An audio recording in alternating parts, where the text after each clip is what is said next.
Thank you so much for joining us. And today's topic is a question. So, the Bishop of practice, who writes from the burn? The reason why you did this panel is actually because when it comes to the heart, you often think about the things that we look at, the daily experience, but we also have to think about why we do the art and also who writes about it and how important it is to write about it. Um, so this is the actual definition of art. It's about expressing an idea, concept, and transforming into our visual or photograph of sculptures expressing yourself. But it is also uh, the key element that defines and composed the fabric of culture, society, and history. It is also a powerful economic power, and this is what we want to highlight today. And we do have 4 panelists today that are also key people in the African art landscape. So maybe you can start with the introduction. And you want to ask as the first question, what has been your initial drive? And as maybe as we have, we can also add an introduction. So we're gonna start with Naima. So what has been your first drive to begin to write about African art or contemporary art? Can you know me better? Yes. Yes, sorry. I'll try. Hi, everybody. Thank you for being here today. And I'm Naiman Hassan, and I'm representing Contemporary Mind, which is a platform for contemporary international art, currently headed by Dr. Yvette Matunga. And has two physical bases, one in Berlin, where I also live, and the second in Nairobi. And I am very new to my role, working now just under 6 months, so please bear with me around Xi'an's history. But to answer your question around publishing and points of entry, as I understood, I definitely came to a publishing practice through archiving. As a archivist over the last 4 years, my professional life has involved working at the Gas Foundation in Lagos, where I established the Kitchen Archive, and in more recent years also worked curatorially. And so it is through this archival practice that publishing and particularly thinking about reading ecologies, that the reading ecologies around archives is really where this started to me. And so the role in contemporary and like naturally followed. And it's been a really great 6 months of really thinking through this questions relationship between publishing and archives. Archiving is a core publishing, but she was a form archive in some senses. And so this has been really quite important to me, learning with colleagues as well, who are perhaps much in a later stage in their publishing practices as well. Hi, over to Caleb. Hello, everybody. I am Caleb University. I'm a Ghanaian living in the Netherlands. I'm the founder and director of African Scholar. So African Scholar is a cultural intelligence and media platform that projects, supports, and celebrates the good works of Africans in art, architecture, and design. So my drive comes from, I used to manage artists. So my brother is an artist. So working with him, I noticed that there is a loophole in the publishing industry, such that when Africans do great works, it doesn't come out. We don't see them, which we all bear witness that most of the good works of Africans are not seen. So noticing that, I noticed that I can also help in playing a role and telling my own story. And also I watched a documentary by the BBC journalist, Komna Dumo, who said we should tell our own stories. So as an African, I believe that if there's someone to fill the loophole, then I'm the right person, or Africans are the right persons to tell the story. So that's the drive. The drive is to make sure that the beautiful words, the good words the creating world, the ideas that are being expressed in visual and audiovisual, in buildings, in design, are seen by the world, or the world to know that you are the ego depends. So that's the bright. Thank you very much. So thank you. I'm Remy Malé from Dakar, Senegal. So before establishing Dak'Art News in Dakar, Senegal, I spent years not far from here in Germany working as a journalist for DW, the Deutsche Welle, which is the German national broadcaster. And so I spent years writing about Africa from Germany, basically. So actually, uh, for me, what it has taught me actually was that where you stand influences what you see.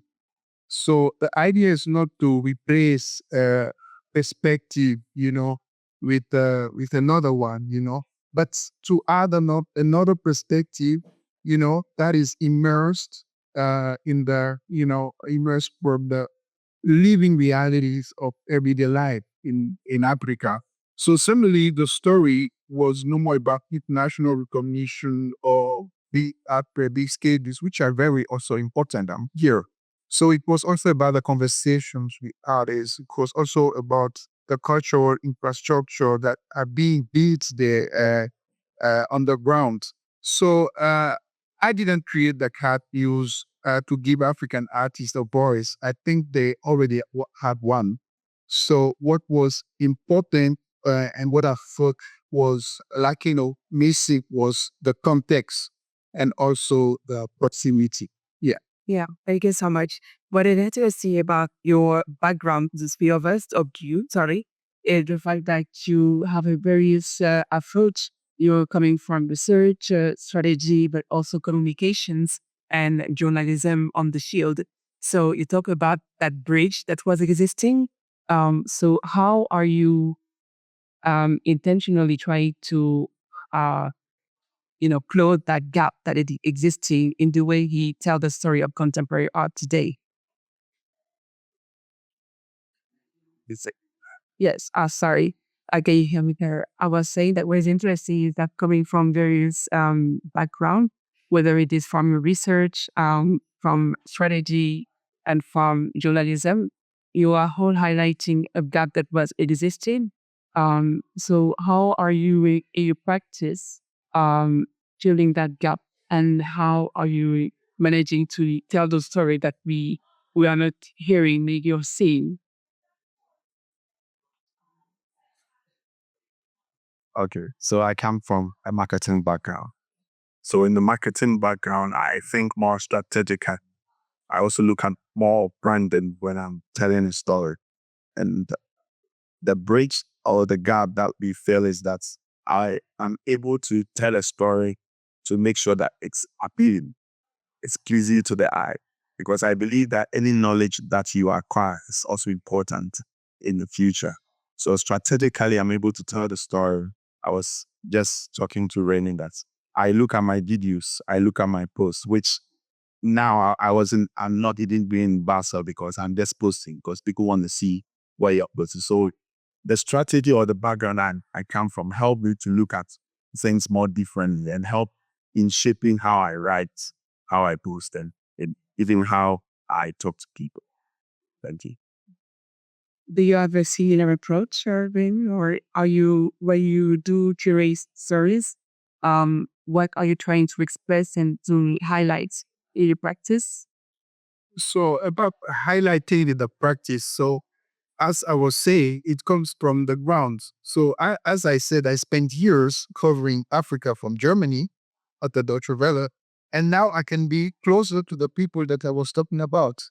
And then the conversation bits is another level of conversation there that you have, and I'm trying to dig into because I also see myself as a Brit, having lived here for so long, and then being there. So I don't take this part as I take this less as a privilege than a responsibility also to be able that the perspective also meets and to play also a role of the translator for somebody who is in a suburb, an artist who is in the suburb of Dakar, and don't have maybe any access. So how do you, what are the stories that we don't tell or we are not interested in? So I'm very interested in how can I also, in my practice and people I work with, to kind of play a bridge and also to translate, which is also a responsibility, which is also not easy. Definitely, and speaking of responsibility, it also does mean that you become a sort of influence and you are also curating the way that people are introduced to African arts. Do you agree? Maybe I'll so just take a chance to respond to the previous question. And I wanted to just read a little bit from a recent CN publication that is titled All That It Holds. And it was produced on the occasion of CN's 10th birthday in 2023. And the book is a collection of articles from CN's living archive, celebrating a decade of thinking, reflecting, and initiating discussions and questions. So in some way, I think it speaks to your question around filling the gaps and strategies as well, because it is a big task. I will just read a small excerpt from the preface where Ngoyi Paul, who is a long-term collaborator to CN and sat on its advisory board. And so in the preface, Ngoyi Paul reflects on a decade of CN and says that over the years, I have witnessed the growth of CR from a digital publication to occasional print issues and the opening of an office in Nairobi. Attended some events and casual parties that CN's team organized during biennials so people can have quality human contact. Followed with enthusiasm to the extension into Latin America and the Caribbean through the CN America that you begin, and have been inspired by the creative writing workshops he had been doing in various places. It had been 10 years of an exciting journey, already 10 years for it seems have been met yesterday, only 10 years for it is a long and endless journey, or dare I say duty, that CN takes across the world in order to build challenging networks and a vital bridge between Africa and its global diaspora. In my opinion, CN is unique because it is a platform based on knowledge production.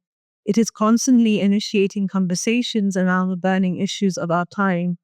I highly appreciate our discussions about strategies in maintaining the unaltered essence of the CN vision. CN is indispensable. It is a welcoming space of inviting people from Africa and its diasporas to share concepts and ideas on their own terms. And that, believe me, is priceless. It's beautifully written. I hope that answers. Yeah, thank you. So I think we can all agree, and because we are all present online, is the influence, but also the diversity that each one of us is bringing on the stage. Going from being just weakness of art to being sources of influence, purity, stories, narrations, hidden gems, sometimes discoveries. Um, when it comes to the story that you're curating, all the experience that we all have combined, what are some visible or invisible actually challenges that you are seeing that we are still experiencing, both artists but also curators, when it comes to the narration and the way we want to tell the story of African art today? Don't fight. Okay, so I'll take it from this perspective. First of all, we are filling a gap. Really said, you have to get closer to the people. One of the things that we notice is that it's hard to find these creative gems who are making art. So it's difficult sometimes to get to know them and find them. So first, when I started, I saw it as a weakness. Then I noticed that that is what we are trying to fill. That's the gap that we are trying to fill, to get closer to the people, to make sure that you know an artist in far away in Nairobi, or not just Ibrahim in Tamale, but an artist in a hidden place in Tamale. So access or getting to know them becomes the problem. Another thing that I think we face is one of the things like visa, like traveling, which Richard is talking about it with the Afro passports. So these things come into play. And also, mostly we are independent writers, so we can talk about it. Mostly people want to talk to the big or the popular ones. So it also becomes, when you want to talk to them, you can send an email and then you don't get a response because maybe they are looking to be featured in art memes. But as we continue working, as we continue to write, it becomes easier because right now, you know that a publication on Dak'Art news can also be seen across the world. So it doesn't matter where it's written or where you are seeing it. So access becomes a problem, but I think we are feeling it and then it's getting much easier as people get to know us as we continue working. Yeah, about access and influence. So I would just say, so being based in Dakar, Senegal, or Africa, all around.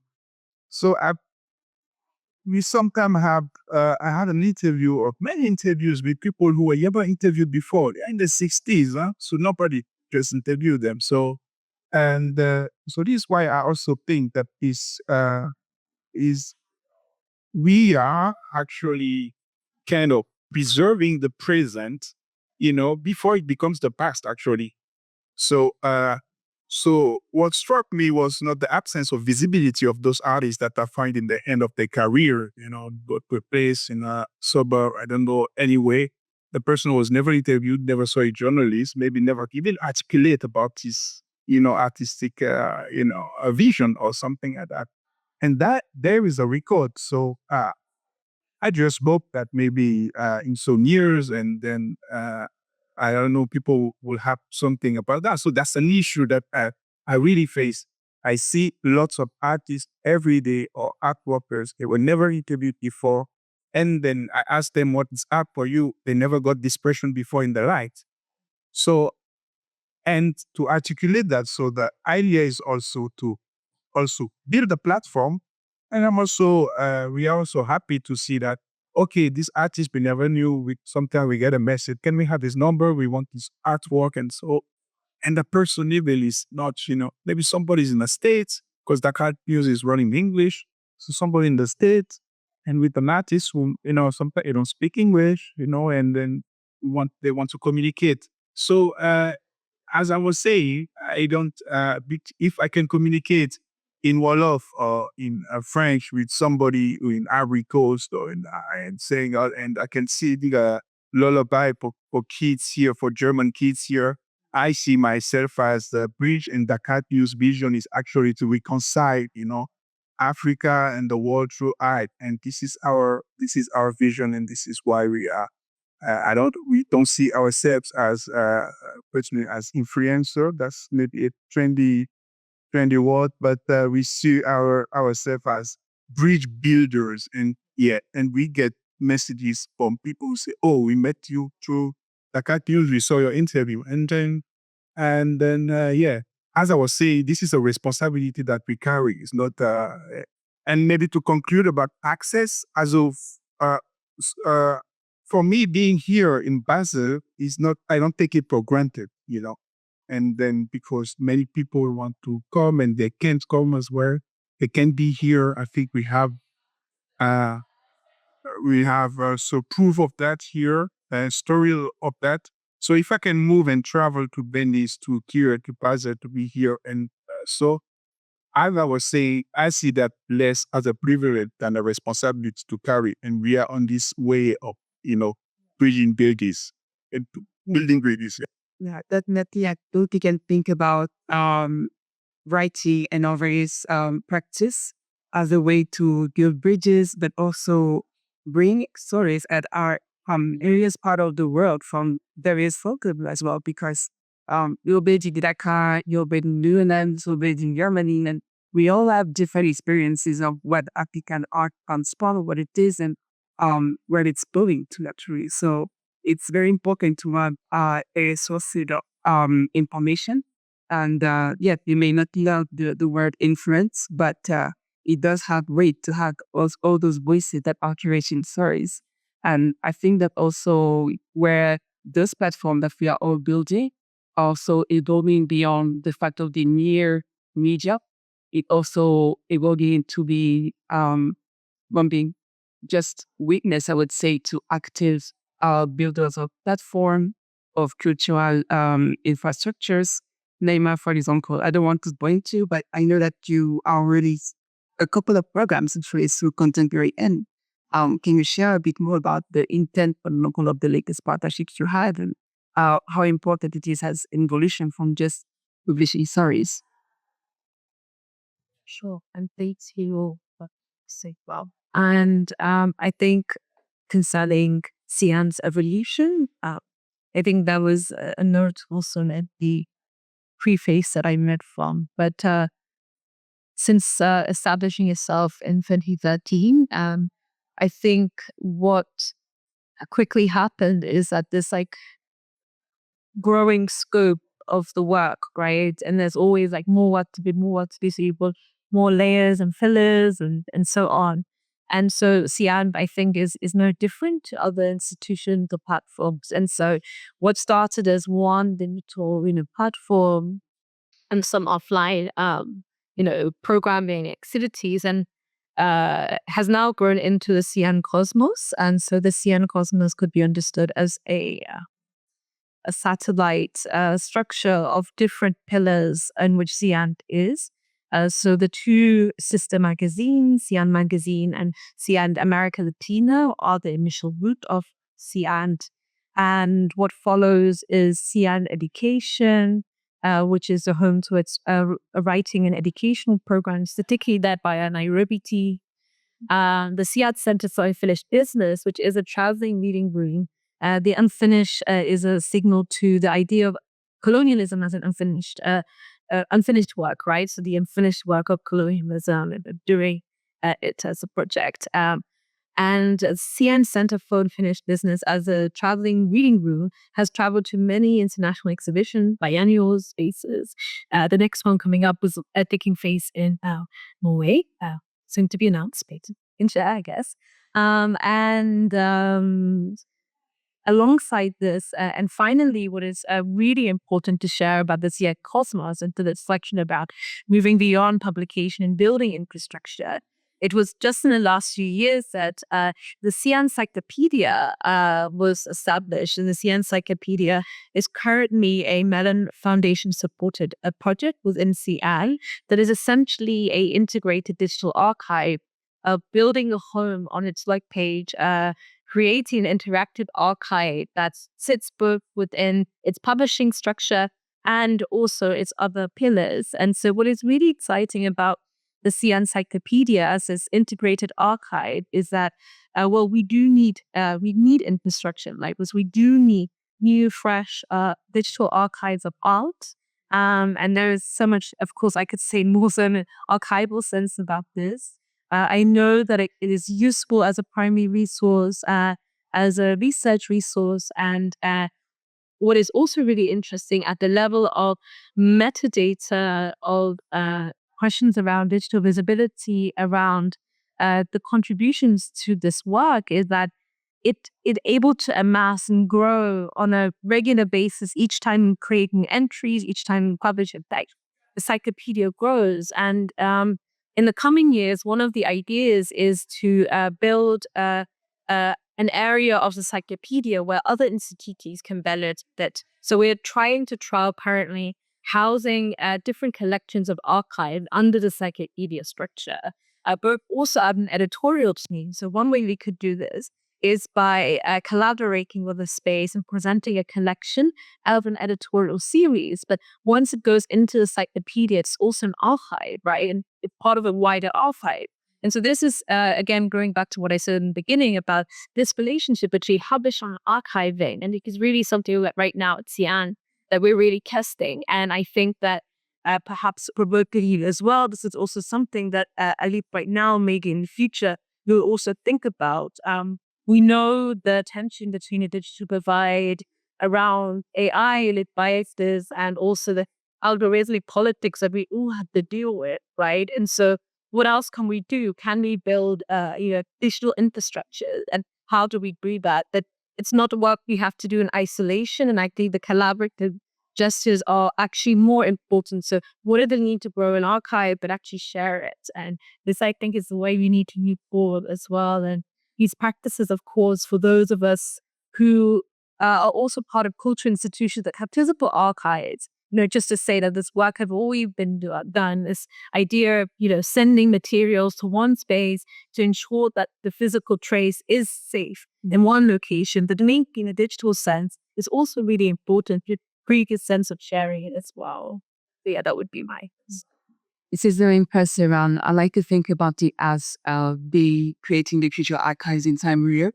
And we're actually quite lucky to be able to use digital tools to have a global view, and be able to combine all of our thoughts and knowledge together in time of view, and to build those stories, and that people can then go to it and understand that it's more about history. You're just African art, but generally speaking, it's very inspiring. And then you kind of do also have an evolution in the platform. I know that, for example, you curated a show, for example, but how do you see the evolution of the platform that you are building? Okay, so I don't look at the platform in a perspective as a journalist. I see it more as an infrastructure, because I'm not looking just at the digital aspect whereby you can read stories. So we do rankings. They are trying to also turn that into books that can sit on shelves that you can always go to. Because when you look at it from this perspective, you notice that, example, sometimes you go to Instagram and it's not working. How do people get to read the stories? How do people get access to it? So I'm looking at it not more of a digital, but the traditional perspective is also important, because it's not just on an online platform that you can read about data and architects, but there are books that you can read. I mean, Tate Modern has a book on African modernism, which you can also refer to. So I'm not looking at my platform just on the online aspect, but also how can people have access to it when maybe you are far away, you pay, and then you can't really have access to your internet. That's what I should say. I agree, because sometimes online the temptation can be to refer to metrics. While when we speak about culture, arts, it's essentially about the quality of what you're sharing. And it's very important to be vigilant to maybe either way tell story, then but sometimes he tempted to get metrics. Yeah, you were mentioning about curating. So I did this image. Just imagine there was an accident somewhere. You have made two choices. You can take a photo of you. You can film the person who had an accident there, or you can also say, okay, I know first aid. I'm going to save the person, save me the way. So that's that's it. So when you go far away from the capital centers and you meet some artists who never exhibited, but you see their work, which is nice work, they never exhibited, or maybe the canvas are in Dakar. They don't have a place to buy a canvas, and you are there. They never exhibited, and you see that. So there's a sense also of responsibility. Okay, so maybe we can try to find partners, to find people that can host. So this is how curating came about at Dak'Art News. So not to say that I'm a curator, but was giving space for workers, artists to express themselves, because I was just, as a publisher, as a journalist, it's not your job to do that. But when you see those situations, and uh, then there's a sense of, oh, I think maybe the infrastructure is not yet there to show you, I don't know, at Africa Basel or something. But I believe you have some arts. And this is also what they are telling me, that they also want to be here. They also want to be there, also the perspective as well. So this is beyond publication. yes, there's also a work that is being done. And when you are also living and working in those contexts, it's, sometimes it tends to do things that maybe were not at the beginning. But what is interesting, it means, okay, there's a need there. And then, yeah, so this is what I could say. Yes, I want to also take it from the perspective of maybe the late Okwe Boyzo, who started with publishing. But so we have to also take the publishing as changing the narrative. It's not just about writing. It's not just about letting me see this. It's about changing the narrative. So he started writing and went into creating and doing adaptations, which has impacted, of which we're also benefiting, because we are seeing most arts events because they started. And it wasn't just about just telling the stories, also making sure that the narrative is changed. I definitely agree, and I tend to think that to believe that the fact that we are all publishing and the publication find resonance with the public, and that today, for example, we are here, but also it's it's a component of the ecosystem. And back to what you were saying at the beginning, that writing is not subsidiary, but it's completely part of the ecosystem of art and is really more publication.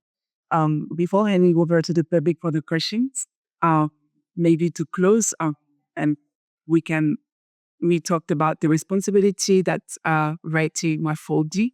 We talked about curating stories, highlighting people we don't necessarily see, diversity. Um, but when we think about those cultural archives and what is going to stay in history, I want to ask, how do you feel that what Makogeshi will keep its value in the future?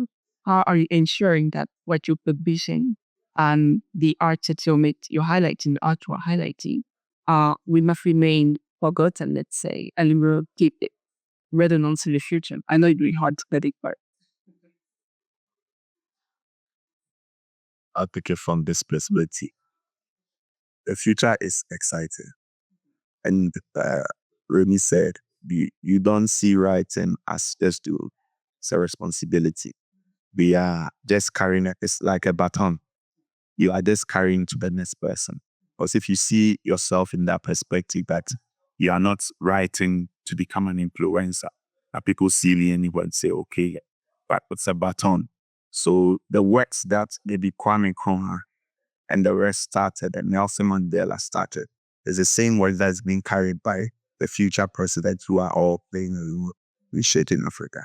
So I see myself as a baton, because I remember I read more about African photography from contemporary, and maybe they might not know, but that was what helped me know maybe the late photographers in Africa, in Ghana, during the independence age. So it's a baton that we are carrying. Today I'm writing about African scholar. Maybe tomorrow, a new kid from maybe Nigeria, from what I'm also doing, takes the baton to the next level. When in the future, when AI is everywhere, and then we don't maybe have Instagram, we don't maybe have websites, because website might start from 1990, and now we have Instagram. So I see myself as a baton carrier. So making sure that the next person gets the baton. So not about just the present age, but who gets to continue. Thank Oh. Uh, yeah, I thank you for the question. And for the future, maybe I like the baton carrying is kind of how I would answer. And in this book, there was also this metaphor that I stopped at because I found it to be quite interesting as well. So this idea of this work being sort of carrying shadows and projecting them forward. And so instead of thinking about the historical genealogy, he mentioned that Tian was important in your work, and then you're carrying that you're projecting things forward that are also your own agency, right? And the own work that you do. And for me, I think that I see all of the work that we're doing and many other colleagues, of course, as an example of being part of a tradition, the publishing tradition, a radical tradition. There are many Black radical traditions, Black traditions. And I think about the many magazines, the journals, so many to name, of course, that inform this work across the different geographies that we're working within. And so I think particularly to think about specific magazines of the past and those area radical literary practices, particularly informed by decolonial struggle, anti-colonial solidarity, this work of also building, I think we need to not take for granted as well that the field or the so-called fields of African art come with shadows and baggage and demons and all kinds of things in the context of colonial anthropology and the like. And so this struggle to even form this so-called field, some of us move away from this idea of African art, right? Because it's such a totalizing category. And so these fields, oral fields in which we are writing about, right? And not Africa in a singular sense, but the many fields of African art, discourse, visual artistic production, and many more. I think that, it's always about this continual process, and we find new vocabularies, new forms. I think something maybe to say in a more critical sense, it's also that I find that in looking backwards and the sort of the tongue carry as well, we have new challenges in this generation, right? And so one of the questions one could ask, particularly when you're thinking about writing from the African continent, what publishing infrastructures are there? How can we deepen those infrastructures? Funding also is a very, very important thing to think about. And so, Burkina, when we're trying to think about, this idea of creating print matter from the work that you're doing in Activist Colin in the future, what funding infrastructures will make that possible from the location that we're working from? Because this is a problem that we do see today, in that a lot of the possibility of the how is moving outside. And so the production on print matter on African art is taking place outside. The catalogs travel outside, Well, as an anecdote, I was once, hosting an event in Lagos, and a few of the visitors, there were some young people like, oh, that's the Pestak weed. I'd never seen that. I was like, oh no, like, how does that happen? How do young people and artists in Lagos never see this famous Festagida produced and printed, by a London publisher? How does that happen? And what do we do about that? And where are we going in the future? So I think that this kind of practice of radical sharing of infrastructure or sharing and sharing space is also really important. Yeah, I think that's a difficult question. I don't have the answer for that. I think we are just putting some seeds, and then we hope it's going to grow, because we are not the only one. It's a circle. Everybody has to pay. So as so what I think is that we are trying to also bring cultural meaning, which is also important for the market, since we are in the market as well. So cultural meaning start by also publishing, and is part of that. So, a collector wants to know, okay, I put my money there, but if there's nothing that was written about the person there, is it important, So this is what we are actually building on our side. But for the future, I really think also that on the ground, as I say, there must be a job that is being done there. But the resourcing are also lacking, and we are not waiting for resources to continue to do our work. Yes, we have to do it with what we have. We have to move with what we have. We have to do things. So people might see it, they say, oh, there are resources, lot of resources, but we are doing with what we have, because we take it as a responsibility, and we don't wait for somebody. No, we start, and you do with what we have. And you can start doing with what you have and also create some results.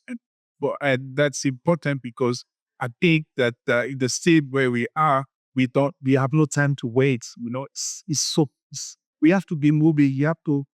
We have to create. There's no time to wait for something, but for somewhere, because the challenges are so huge that you are like, okay, we must act and not wait for something to come up. So I think also it's a circle, it's an infrastructure. We are not alone, and it's everybody that is, the states also must support, to have also this kind of conversation that we are having. Also, you can have it maybe Dakar or Lagos or somewhere else in those places, this is also their job, their role to do something. We are creating, Africa Basel invites us, but in the future, maybe, so it, and it's a chain. We are not alone. And people, you do yours, what you have to do, but you don't do the job of somebody else. And so if they see and they think it's important, then they will join or you try to.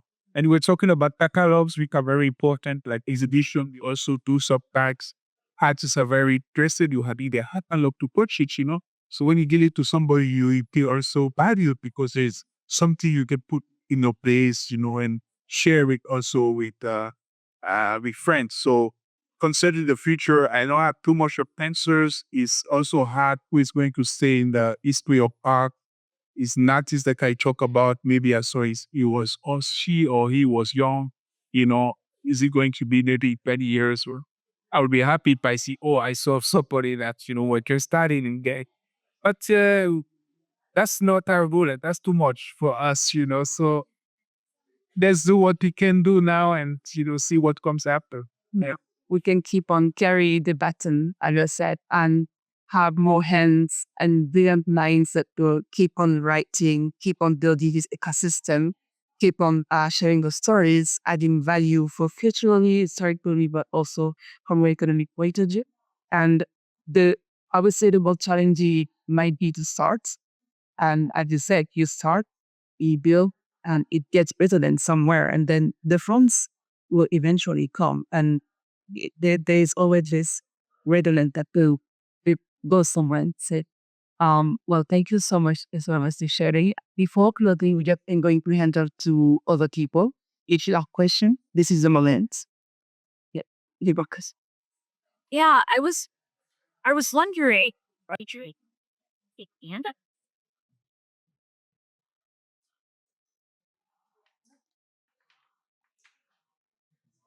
thank you so much. So there's often a kind of insistence on the need to separate arts and politics. And I was wondering, how do you navigate this impulse to like self-police when you're writing from the continent and in these political contexts that are incredibly constraining? So like I'm a Zimbabwean. I want to write about Zimbabwean arts, but I want to write about Zimbabwean art in ways that I know the government has been historically antagonistic towards. Um, and so if we're thinking about the multiple Africas, the multiple African arts, how do you, as people with digital platforms operating in countries that we know the state is surveilling us writers and artists in all of these different ways, how do you approach this? So essentially, are you self-policing or how are you curating the stories? You want to go first? I'm a Ghanaian. Yesterday, I posted a word by a South African. You will notice there's a phobia acts that's happening. That's Ghanaians are talking about in respect to South Africa. If you check my inbox, I have lots of insults about people talking about why am I writing about this person? But there's there's a goal for my platform to project the good works of Africans. I don't write with any emotions attached to anybody. We can, I might not like an artist, but the goal is to make sure it's seen. So for me, for example, I don't really think about the political aspects. It's about writing and making sure that this is the goal of that platform. I also understand that, for example, with politicians, they have goals or their political groups or whatever is happening. If I am politically biased, then that means I lose the credibility of my platform. So I don't really take a stand with any politics. I write about South Africans, can write about Zambians, can write about anybody. The goal is Africa. And the goal is to make sure that the good words that Africans are doing are seen. Because when I when I look at the political aspect, then that means the gap remains unfixed. And that makes me lose why I started. So that's my. Yeah, I mean, art is political in a way because once you create, you take a stand for a stand trying to at the standpoint of the social life. Yeah, I think there are facts and then there are opinion. And then, as we say in journalism, les faits sont sacrés, le commentaire il est libre. So, fact are, holy and, opinion are free. But you're right, like you can be also in some situations, it's not only about politics. You know, what I really think is that with the vision and the mission that you have, you always have to have that in mind. I don't set censor or I don't I don't say to my people working in my city to not to write about something, but yeah, it could be difficult at times. But I haven't faced a situation where and this comes to art criticism at the end of the day, not only about politics, but also about which can sometimes not be nice, and because you are also telling something about what is happening, also your view, and I think this is also what should also be important at the beginning. Is true. We are talking about his art and African artists and the way maybe it was uneven on the global stage. But then comes a point where also we also have to think about, also end up having it some distance. And I think this is also good for cultural workers, who are also that type of distance, which is also political in a way. But I don't self-censor myself till now, not yet.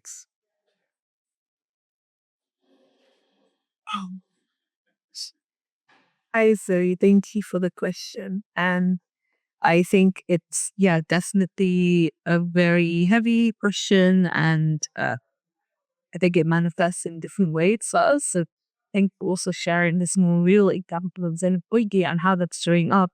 It's really difficult to hear, actually, that example with many different reads, at least. I think on my side, and maybe speaking to C and as well, I think that where there are limits in one aspect, as you mentioned, so there are particular conditions of the present that make this and difficult, right, for us. I think with Xi'an, one of the really important traditions of Xi'an has been we're thinking about radical practices of translation as well. This is also a method, right? And so what does it mean to have conversations that are important and challenging, but also to commit to having those conversations beyond the English language or French, right? So Xi'an magazine traditionally has, been produced in the English and French language, but Xi'an America Latina has a much wider scope and focus in Brazilian Portuguese and Spanish, but then the print issues and increasingly also through the work of our editor-in-chief, Ekbo Tawe and Wilfred Hajo, who are caring for both the sister magazines. This sort of radical gestures of translation, thinking of new languages, thinking and really critically thinking about how to work within the tensions of this work.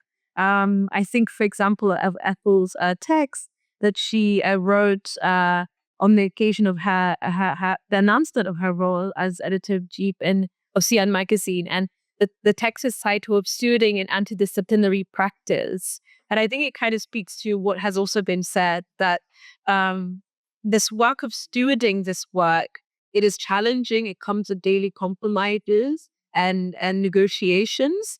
But we are responsive to communities, the writers, the artists. And so I think I take from Ethel's framing of the stewarding of a practice. And I think his idea of thinking beyond disciplines or without disciplines is also really important. And I don't know if this is actually going to the place where you were asking the question, Zoe, about, censorship and self-censorship. But I think that saying with critical practices and alternative ways of doing allows you to kind of be on the pulse of things. It also allows you to challenge yourself constantly. I think that self-censorship, as we say, is a really clear tension or unspoken tension of this work that he do, because the baggage, unfortunately, it's far too high for platforms like ours, right? And so this self-censorship is inevitable. The things you don't say, the things you can't say, the things you want to say but aren't yet ready to say,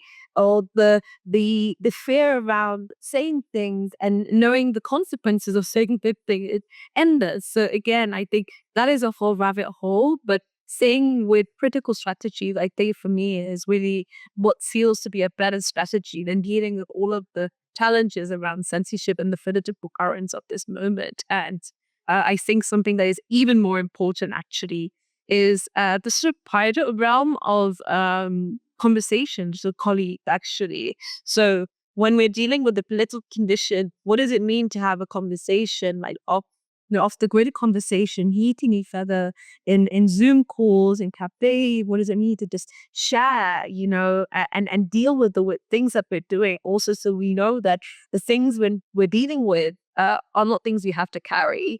Not everything actually makes it to the public domain, or not everything can be shared in a public panel setting for obvious reasons. So I think this is also the strategy, like talking internationally and having conversations that are also outside of our geography, which is incredibly grounding in the sense that self-censorship and political constraints are also manifesting very differently, as Caleb has shared.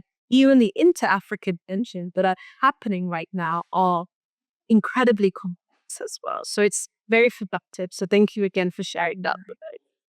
Well, thank you so much for everyone to have you join us tonight, this afternoon, sorry. I think we had many food for thought this afternoon.